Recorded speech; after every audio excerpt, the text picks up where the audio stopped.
orang Kristen. Jadi saudara-saudara, siapakah orang Kristen itu?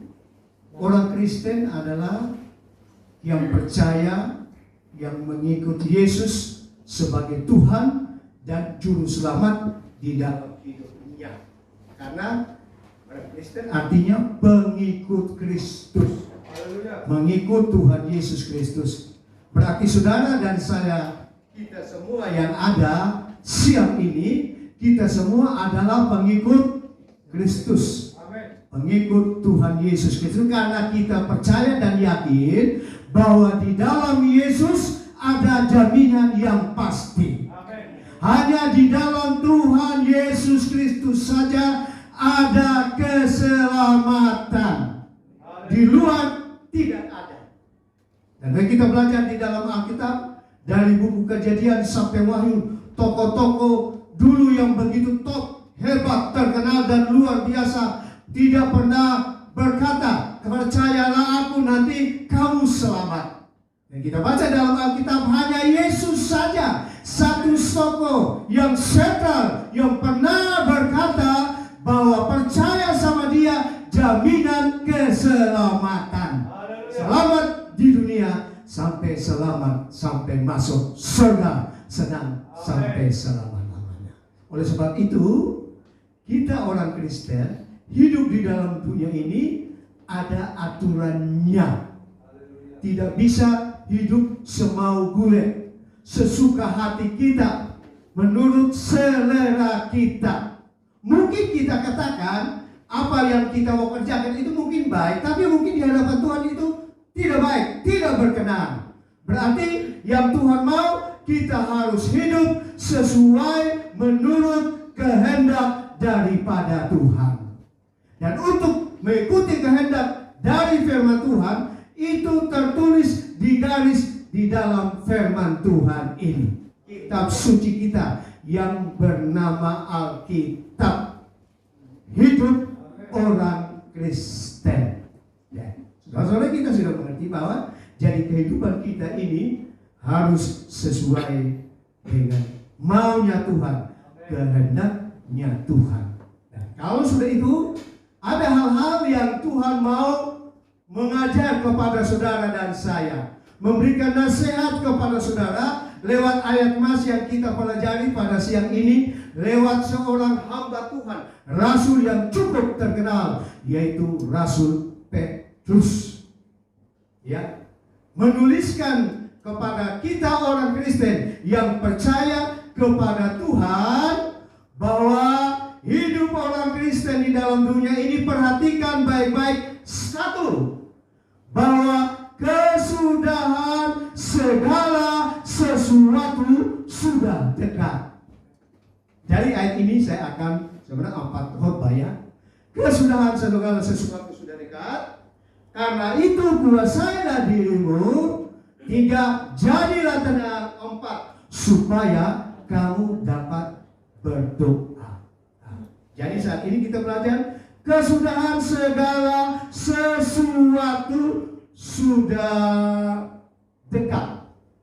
Jadi apa yang terjadi, kita lihat yang terjadi di dalam dunia ini. Sekarang ini saudara-saudara, itu semua bukan suatu kebetulan. Bukan suatu kebetulan. Memang ada ayat firman juga Tuhan mengatakan bahwa apa yang terjadi di dalam dunia ini, Tuhan ikut terlibat di dalamnya. Roma 8 ayat 28. Kita tahu sekarang Tuhan turut bekerja sama di dalam segala perkara. Jadi apa yang terjadi itu semuanya atas seizin Tuhan. Berarti saudara-saudara, ini bukan suatu kebetulan. Ini sesuai dengan apa yang dituliskan di dalam firman Tuhan. Sudah ada di dalam firman Tuhan. Sudah ditulis di dalam firman Tuhan. Dan kalau siang ini diangkat kembali kepada kita untuk mengingatkan kita supaya kita perhatikan baik-baik. Kita harus serius di dalam hal ini. Kesudahan segala sesuatu saudara. Berarti saudara, kita hidup ini berarti di akhir zaman, bagiannya yang terakhir. Karena kalau kita belajar di dalam petesaman, di gereja kita GPD ada petesaman saudara. Itu yang mengarangnya, yang menulisnya adalah tokoh gereja GPD, ya, Bapak Pendeta W.H. Offer, yang Amerika Serikat Bethel Tampere. Untuk membuat petesaman itu, Bapak Pendeta ini berpuasa 21 hari 21 malam. Dan sudah itu Tuhan berikan dia untuk menulis hal ini. Dari yang tertulis Kejadian 1 ayat 1 sampai Wahyu 22 ayat yang terakhir. Dan itu dibuat jadi petesaman. Nah, di dalam petesaman itu, saudara-saudara, di situ dituliskan bahwa zaman di dalam dunia ini ada dibagi dalam 3 bagian. Yang pertama, zaman Allah Bapa 2000 tahun. Zaman Allah Bapa itu dari Bapak Adam, gitu ya, sampai Bapak Abraham. Zaman yang kedua, zaman anak, dari anak Ishak, anak Abraham Ishak, sampai anak Allah Yesus 2000 tahun. Zaman yang ketiga, dari zaman Yesus, zaman Roh Kudus awal, sampai nanti Tuhan Yesus datang kali yang kedua, 2000 tahun. Nah, saudara, di dalam 3 zaman ini, saudara, kita belajar sama-sama zaman Bapa, ya, dari Adam sampai Abraham. Bapak Adam adalah bapak dari semua manusia yang ada di dalam dunia ini. Karena di zaman Bapak ini ada terkenal 3 orang bapak. Yang pertama Bapak Adam, bapak dari segala manusia. Dan memang Adamlah manusia yang diciptakan Tuhan pertama, ya, berjenis kelamin laki-laki, dan dikasih nama Adam, bapak dari segala manusia, semua manusia. Diciptakan oleh Tuhan dari lembu tanah. Dan saudara-saudara, kita baca dalam buku Kejadian, Tuhan melihat Adam itu sendiri, tapi yang lain-lain ada pesanan. Maka Tuhan mulai menciptakan manusia yang kedua, yang berjenis kelamin perempuan. Kalau Adam dari lembu tanah, yang berjenis kelamin perempuan, nanti akhirnya kita bernama Hawa, bukan dari lembu tanah, tetapi diambil dari 9 tulang rusuk. Adam dibuat tidur nyenyak, operasi besar-besaran, dan dari tulang rusuk dibangunlah menjadi seorang perempuan berjenis kelamin dan diberkati. Beranak cuculah memenuhi bumi ini, dan semua itu ada sampai sekarang ini. Jadi kita dari sana, Bapak dari semua manusia. Tapi kita belajar di dalam zaman Bapak itu, di Kejadian pasal 6 terjadi peristiwa, ada air bah. Tuhan mau menghukum dunia ini dengan apa? Yang terkenal di tokoh air bah itu yaitu Bapak Nuh. Nuh artinya bapak dari semua yang hidup. Kalau Adam bapak dari semua manusia, Nuh bapak dari semua yang hidup. Karena di zaman Nuh, semua manusia yang ada waktu itu mati binasa oleh air bah. Karena apa? Karena mereka tidak ingat sama Tuhan, lebih sibuk dengan urusan duniawi. Harta duniawi, sudah lupa sama Tuhan, malah membuat sakit hati Tuhan dengan kejahatan-kejahatan yang mereka kerjakan. Oleh sebab itu Tuhan bernubuat pada khotbah sama mereka, dikasih waktu 120 tahun supaya bertobat, karena Tuhan akan hukum dunia ini dengan air bah. Tapi kita baca di dalam Alkitab, cukup waktu yang lama 120 tahun. Bapak Nuh, istri dan anak-anak berkhotbah, tidak ada yang mau mendengar. Mereka mungkin dengar. Tadi saya dengar doa dari seorang ibu tadi. Kita jangan hanya jadi pendengar saja. Yakobus 1 ayat 22. Tetapi jadilah pelaku dari firman Tuhan. Memang wajib kita harus dengar. Tetapi ada follow-up-nya, ada berikutnya. Apa yang kita dengar itu harus kita kerjakan, kita amalkan, kita praktekkan, kita kerjakan di dalam hidup kita ini, supaya kita mereka diberkati oleh Tuhan. Mereka tidak mau lihat. Dan akhirnya Tuhan katakan hukuman terjadi. Nuh, istrinya, 3 anaknya, 3 mantunya masuk dalam bahtera. Sudah itu Tuhan kunci sendiri bahtera itu. Semua binatang-binatang yang apa disuruh masuk supaya nanti ada berkembang biak. Sudah itu air pada datang. Mati semua. Tinggal 8 orang yang hidup. Nuh, istrinya, 3 anak laki, 3 anak perempuan. Dari turunan inilah akhirnya ada sampai saat ini. Yang lain mati semuanya. Bapak dari semua yang hidup itu Nuh. Kalau Abraham, karena bapak dari Adam sampai Abraham sampai bapak. Abraham artinya bapak dari segala orang yang percaya kepada Tuhan. Bapak dari segala bangsa. Dan saudara-saudara, kalau kita belajar hal ini memang kalau kita bapak Abraham ya mempunyai istri, ya, tapi sudah sampai tua belum punya anak, akhirnya jalan pintas, istrinya menyuruh amat pembantu saja, amat nanti kami sama dia, nanti punya anak nanti itu saya anggap motong, dan memang punya anak, namanya Ismail. Tapi Tuhan janji nanti yang menjadi anak perjanjian bukan dari pembantumu, tapi dari istrimu yang sah. Dan puji Tuhan di hari tua akhirnya punya anak, dikasih nama Ishak. Nah, itu. Jadi sudah ada Ismail, ada Ishak. Sesudah Sarah meninggal, Abraham menikah lagi dengan keturunan di Kejadian 25. Dari keturunan itu nanti ada anak-anaknya, ada berapa anak, ada cucu, itu semua ada. Jadi kita lihat sih dari Abraham ini kita sudah bisa lihat ada 3 garis. Ismail, Ishak, dan anak keturunan. Saudara-saudara, kalau saudara dan saya, kita dikatakan dari turunan Abraham, Ishak, Yakub, Yehuda, dan firman Tuhan katakan nanti Yesus akan lahir ke dalam dunia ini dari keturunan Daud, akan lahir di Bethlehem Efrata, dan itu kenyataannya. Akhirnya Yesus lahir di kota Bethlehem Efrata. Karena di dalam Alkitab ini ada 2 kota yang ada 2 Bethlehem, ada di 2 kota.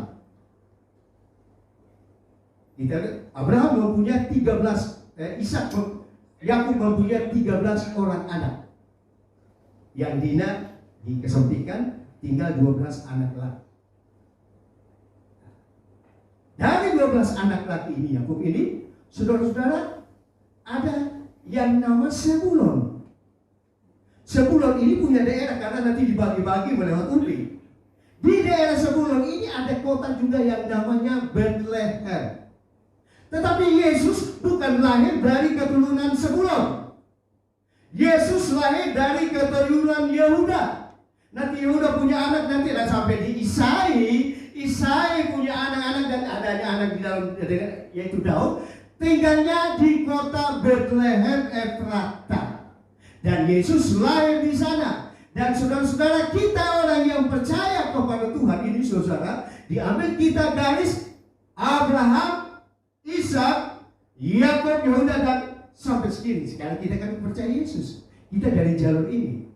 Ada jalur Ismail, ada jalur Ishak, ada jalur keturunan. Karena ini kalau kita belajar panjang, saudara.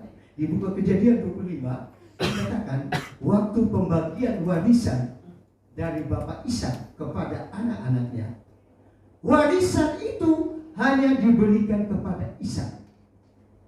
Kepada anak-anak yang lain, yaitu Ismail dan dari anak-anak keturunan, hanya dikasih pemberian. Dan selama mereka hidup, Abraham hidup, itu anak-anak yang lain itu disuruh pergi, tinggalkan Ishak. Coba kita baca saja supaya saudara jangan apa. Kejadian pasal 25. Supaya kita ada gambaran sedikit, saudara. Kejadian 25. Saya baca Mulai dari ayat 1. Keturunan Abraham dari Ketura. Abraham mengambil pula seorang istri namanya Ketura. Perempuan itu melahirkan baginya Simran, Yoksan, Medan, Midian, Isbak dan Sua. Yoksan memperagakan Seba dan Medan. Keturunan Medan ialah orang Asur, orang Ketua dan orang Leum. Anak-anak Midian adalah Eva, Efer, Henok, Abida dan Eldaa. Itulah semuanya keturunan. Abraham memberikan segala harta miliknya kepada Ishak. Tetapi kepada anak-anaknya yang diperoleh dari gundik-gundiknya, ia memberikan pemberian. Kemudian ia menyuruh mereka masih pada waktu ia hidup meninggalkan Ishak anaknya dan pergi ke sebelah timur, ke tanah timur. Jadi saudara-saudara itu yang naik itu disebut Ishak yang Daud. Puji Tuhan, kita masuk dari Ishak. Ya. Yang kedua, sama anak. Anak sini yaitu anak Abraham, namanya Ishak. Dari Ishak sampai anak Allah Yesus, itu 2000 tahun. Nanti zaman ketiga, zaman Roh Kudus, yaitu diperhitungkan itu sampai dari pencurahan Roh Kudus sampai Tuhan Yesus akan datang kali kedua, 2000 tahun. Ada sesuatu kita ada di zaman yang ketiga ini. Zaman yang ketiga kita ada di bagian yang sudah akhir. Sudah mendekat selesai waktunya. Segala sesuatu, kesudahan segala sesuatu sudah dekat. Nah, gitu. Sudah dekat. Jadi saudara, dengan waktu nanti kedatangan Tuhan Yesus kali kedua sudah tidak lama lagi. Ya, berapa lama waktunya, saudara-saudara, kita tidak tahu. Yesus sendiri bilang, saya tidak tahu, hanya Bapa yang tahu. Nah, gitu. Tetapi bagi kita orang yang percaya kepada Tuhan Yesus, Tuhan memberikan tanda-tanda kepada kita, isyarat-isyarat kepada kita yang sedang terjadi saat-saat ini. Dan saya katakan lagi sekali lagi, ini yang terjadi bukan suatu kebetulan, tetapi itu sudah ditulis di dalam firman Tuhan. Dan ini kita akan lihat sama-sama, belajar tentang hal ini. Kita buka ayat pertama di dalam Injil Matius. Matius pasalnya yang ke-24. Saya baca mulai ayat 4. Matius 24 mulai ayat 4. Jawab Yesus kepada mereka, waspadalah supaya jangan ada orang yang menyesatkan kamu. Sebab banyak orang akan datang dengan memakai namaku dan berkata, Akulah Mesias, dan mereka akan menyesatkan banyak orang. Kamu akan mendengar deru perang atau kabar-kabar tentang perang. Namun berawas-awaslah, jangan kamu gelisah, sebab semuanya itu harus terjadi, tetapi itu belum kesudahannya. Sebab bangsa akan bangkit melawan bangsa, dan kerajaan melawan kerajaan. Akan ada kelaparan dan gempa bumi di berbagai-bagai tempat. Dan itu kita lihat sekarang sedang terjadi. Ada peperangan. Sekarang yang lagi ramai ini, Rusia dan Ukraina. Itu ada dalam Alkitab, dan mungkin ada yang tempat-tempat yang lain lagi. Kerajaan lawan kerajaan, negara lawan negara. Ada bencana di mana-mana. Ini yang paling sekarang paling apa nih? Saya kaget. Saya baru dapat informasi kemarin tadi malam atau kemarin dulu. Kalau saya dari Kupang, kalau daerah kami itu daerah karang, pulau karang. Lebih banyak karangnya, batunya daripada tanahnya.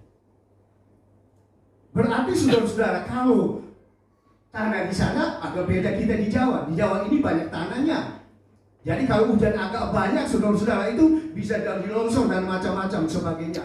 Bisa terjadi bencana, longsor dan banyak yang korban. Kalau di sana itu baru, saya kaget sampai kaget ini. Kok ada bukit, ada gunung, itu dari Kupang itu kira-kira 60-70 kilo. Namanya Kota Takari.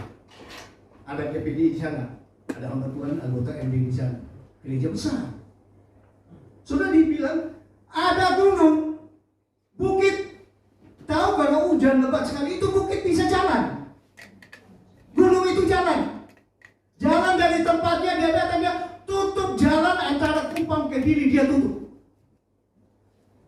Jadi orang sudah nggak bisa kemana-mana, sudah tertutup. Dekat di gereja itu kira-kira jarak 500 meter. Jadi kita lihat ini banyak hal-hal yang terjadi di akhir zaman. Bencana-bencana, apalagi kita di sini. Ada gempa bumi. Dan kita lihat zaman sekarang saat ini. Gempa bumi dari Turki dan Suriah. Saya ada dapat WA di daerah Turki, kota apa namanya itu dulu? Kota Antioquia. Dan ada di Buku Wahyu ada 7 gereja di Asia Kecil. Itu kebanyakan di daerah-daerah Turki. Tapi waktu peperangan dulu, karena akhirnya itu di bumi hanguskan. Nggak ada di sana. Yang meninggal sampai saat ini diperkirakan nanti 50 ribuan orang, banyak korbannya. Dan itu sudah dituliskan di dalam firman Tuhan. Ini tanda-tanda waktu kita sudah sangat sempit, dekat sekali untuk membuat kita jangan santai-santai lagi. Jangan kita bermasa bodoh lagi. Harus serius dengan Tuhan. Harus sungguh-sungguh dengan Tuhan. Harus setia ikut Tuhan. Karena kita tidak bisa prediksi apakah di daerah PGA 2, daerah Ciledug, atau daerah Tangerang, oh di sini aman. Belum tentu. Bisa terjadi.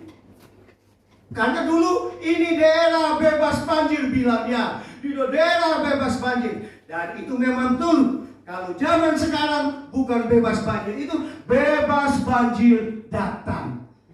Bebas banjir nerjang. Hati-hati saudara. Bisa terjadi sekejap.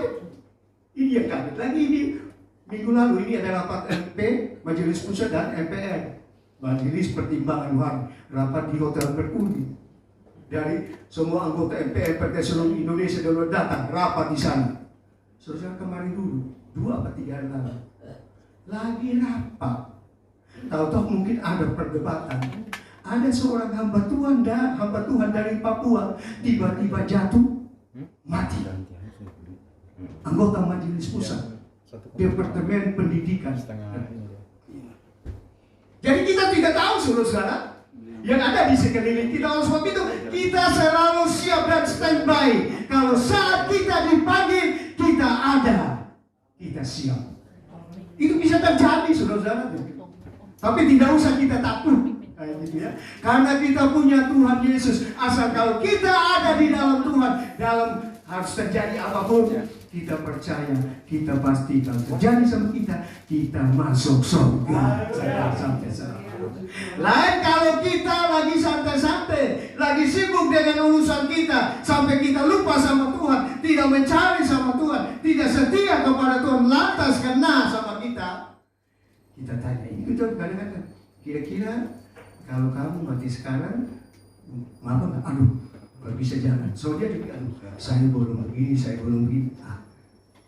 So itu dengan ada peristiwa-peristiwa ini, gempa bumi, kebakaran, bencana, peperangan, dan lain-lain semuanya membuat kita supaya kita sudah mulai harus selalu siap, standby, harus selalu giat, harus selalu aktif di dalam Tuhan. Haleluya.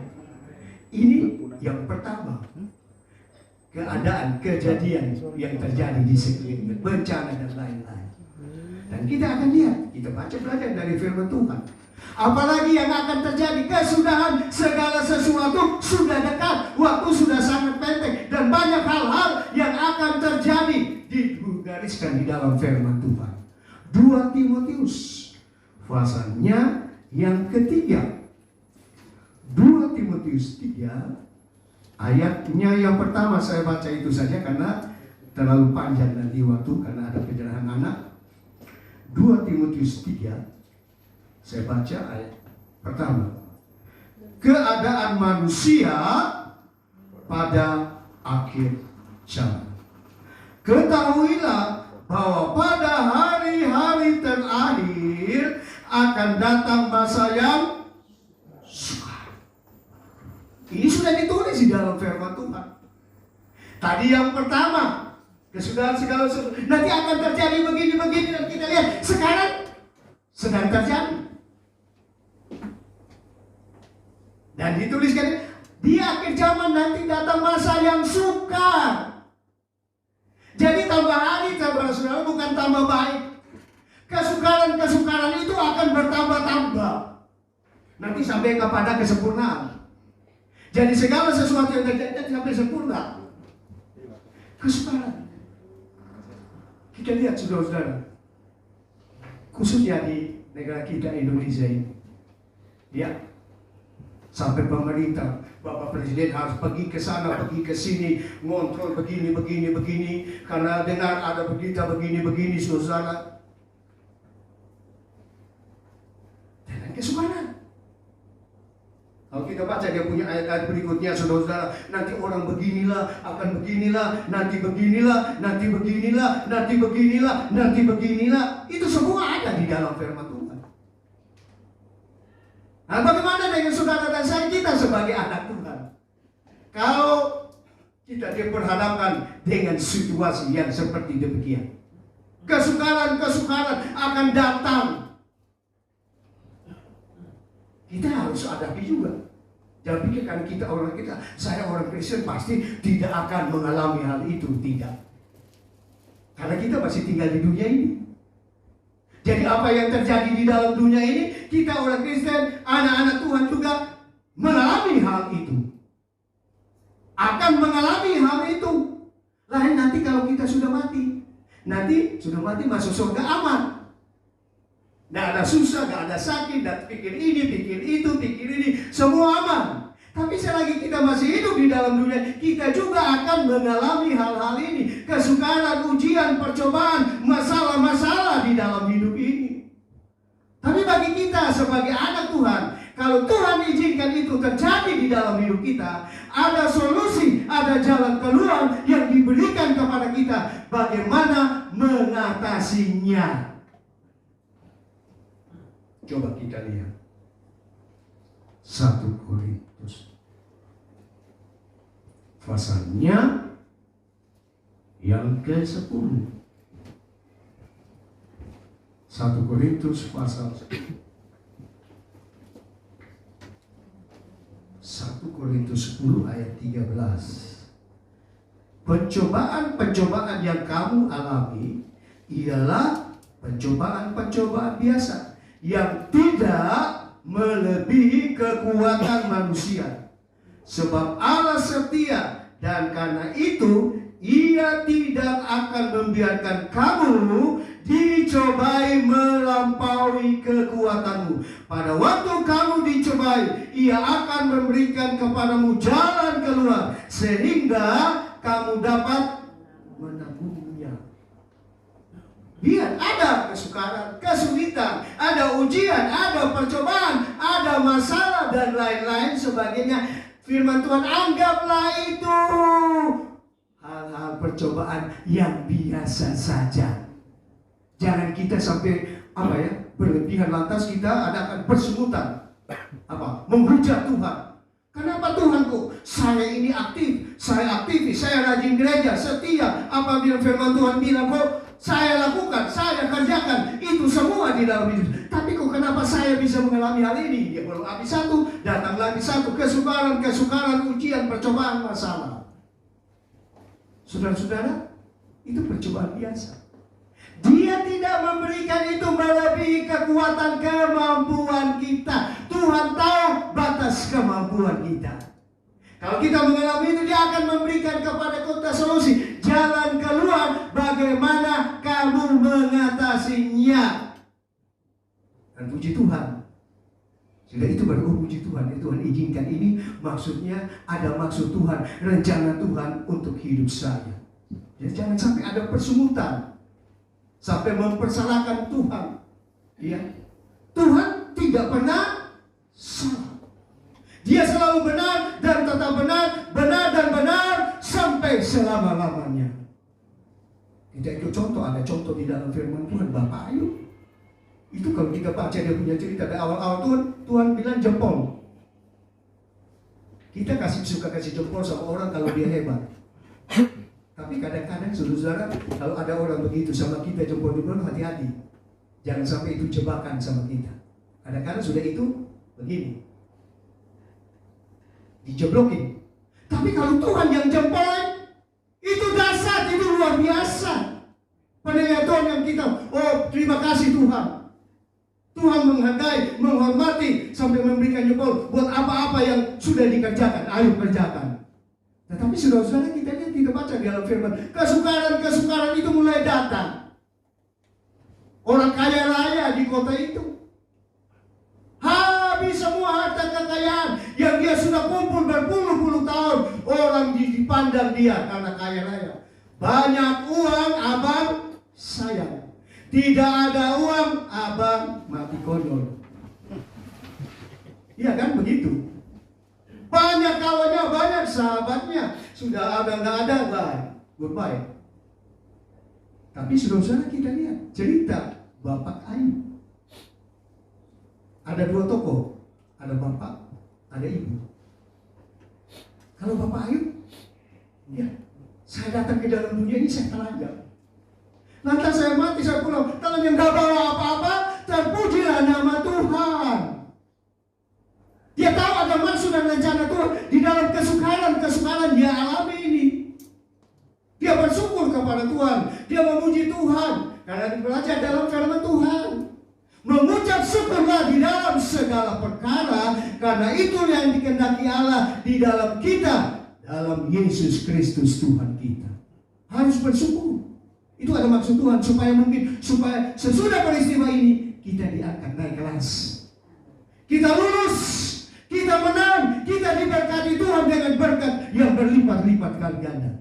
Tapi kita lihat ibunya, istrinya. Mana dia ngajak suaminya? Pak, ini Tuhan, ini gak baik ini. Mana kita rajin gereja, kita setia, kita apa keperluan, kita bantu, kita beri. Tapi kenapa Tuhan kasih kita begini? Padahal perjanjian waktu pemberkatan nikah ada janji setia. Tanya sama laki kepada saudara ini, apakah engkau bersedia menerima dia sebagai istrimu? Lagi, baik di dalam susah atau senang, begini, setia, apakah jawabmu? Wah, itu kan dia tanya tuh di acara pemberkatan nikah. Oh, saya setia. Setianya masih baik, masih ada. Nah, tanya juga sama calon istri, apakah engkau cinta setia sama suami dalam situasi sapi susah, senang, berkat ada, tidak ada, macam-macam begini, tanya kan? Ya, tapi karena lagi cinta, oke lah gitu. Tetapi waktu perjalanan rumah tangga tidak semua selalu jalan mulus. Ada kerikil, ada gelombang, ada angin, ada badai. Kesukaran. Banyak yang akhirnya, lu gak miskin begini, gua kasih tinggal. Gitu kan? Istri Ayub sampai sorry kalau kita ngomong agak keras, Bapak Ayub, kamu seperti perempuan gila, hanya mau terima yang enak-enak, yang baik-baik saja dari Tuhan. Kalau Tuhan mengizinkan, ini ada maksud Tuhan. Dia bersyukur. Jadi saudara-saudara, ini kesukaran ini kita juga akan alami. Mungkin dalam versi yang berbeda-beda, dalam situasi keadaan yang berbeda-beda, masalah yang berbeda-beda, pergumulan yang berbeda-beda, peperangan yang berbeda-beda. Tetapi ketahuilah bahwa walaupun Tuhan izinkan hal itu, kalau kita berseru kepada Tuhan, kita punya Tuhan, kita lagu-lagu katakan dia dasar, dia hebat, dia luar biasa, dia maha kuasa, dia pasti tolong kita. Kalau kita berseru minta tolong sama dia, dia akan tolong kita jalan keluar kemenangan. Kesukaran satu, yang pertama ada banyak bencana, peperangan dan macam-macam. Kedua, kesukaran. Sekarang kita lihat kesudahan, segala sesuatu sudah dekat. Kita baca sama-sama Efesus pasal 5. Saya baca mulai ayat 14. Efesus 5 mulai ayat 14. Itulah sebabnya dikatakan, bangunlah hai kamu yang tidur, dan bangkitlah dari antara orang mati, dan Kristus akan bercahaya atas kamu. Karena itu, perhatikanlah dengan saksama bagaimana kamu hidup. Jangan seperti orang bebal, tetapi seperti orang alim. Dan pergunakanlah waktu yang ada, karena hari-hari ini adalah jahat. Sebab itu janganlah kamu bodoh, tetapi usahakanlah supaya kamu mengerti kehendak Tuhan. Ayat 16. Karena hari-hari ini adalah hari-hari yang jahat. Banyak gempa bumi, kelaparan, macam-macam. Ada kesukaran. Di sini dikatakan kesudahan segala sesuatu sudah dekat, dan kita lihat terjadi hal-hal yang jahat. Jahat, mengerikan.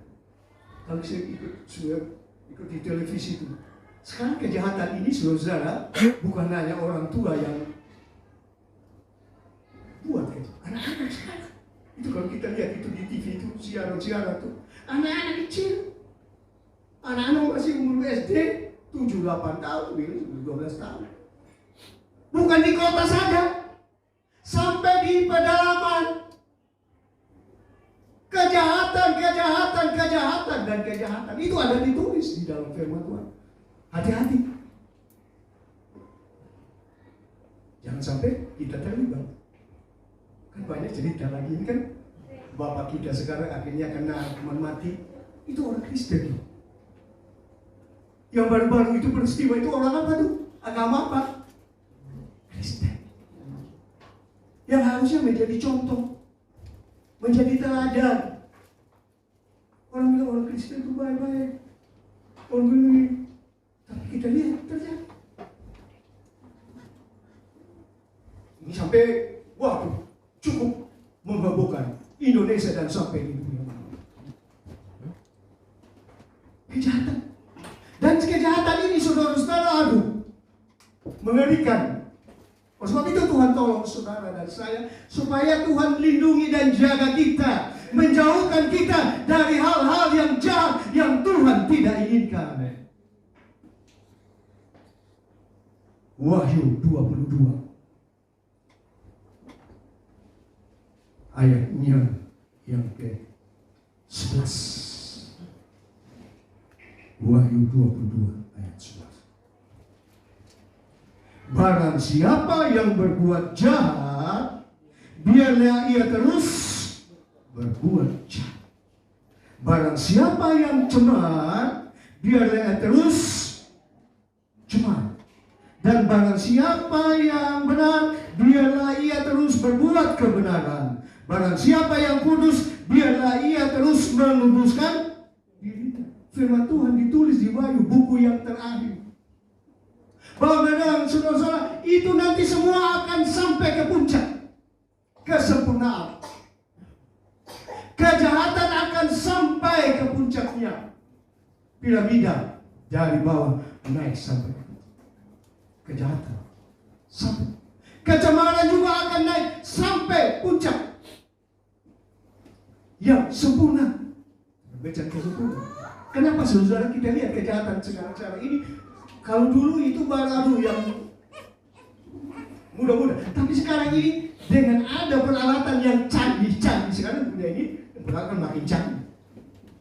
Dan peralatan yang canggih dipakai, dipergunakan untuk berbuat kejahatan. Hati-hati. Tetapi saudara, kita bersyukur kepada Tuhan di kalimat berikut dari ayat 11 tadi. Biarlah orang benar tanpa berbuat kebenaran. Yang suci, yang kudus, benar makin suci dan kudus di hadapan Tuhan. Saudara-saudara, semua dari awal nanti sampai pada puncak sempurna kekudusan. Saudara dan saya, kita sedang dikuduskan sekali menuju kepada kesempurnaan. Karena nanti Tuhan Yesus akan datang kali kedua menjemput gerejanya yang kudus, yang suci, yang berkenan kepada Tuhan. Dan saudara dan saya adalah calon pengantin wanita itu. Gereja Tuhan, itu saudara dan saya. Biar kita makin kudus, makin suci, makin benar di hadapan Tuhan. Dan saudara-saudara, memang kita tidak bisa mengandalkan kekuatan kita sendiri. Wah, saya bisa, saya mampu, dan begini nggak bisa. Siapa kita? Kita ada punya batasnya. Sehebat-hebatnya kita, sekuat-kuatnya kita sampai di batas mentok, rontok kita. Ada Tuhan. Ada Roh Kudus yang tak terbatas. Sebab itu kita mohon sobat Tuhan, Roh Kudus tolong saya. Saya ada. Kesudahan segala sesuatu sudah dekat. Yang saya baca di dalam firman Tuhan, ada gempa bumi, bencana, ada kesukaran, ada tambah jahat dan tambah jahat. Tuhan, tolong saya, biar saya ada di dalam perlindungan-Mu Tuhan. Saya ada di dalam penjagaan-Mu Tuhan. Dijauhkan dari segala hal-hal yang Tuhan tidak mau.